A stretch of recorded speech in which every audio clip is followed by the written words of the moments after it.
De vreme ce ai legat iadul de muritorule și moartea ai omorât și lumea ai înviat-o, pentru aceasta cu stâlpări te-a laudat crucii Hristoase, ca pe un biruitor strigându-ți astăzi, Osana fiului David, că nu se vor mai înjughia pruncii pentru trupul Maiei, ci pentru toți pruncii și bătrânii tu însuți te răstignești.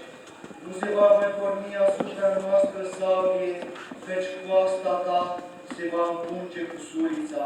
Pentru aceasta, bucurându-ne zicem, binecuvântat ești cel ce vii să chem pe Adam.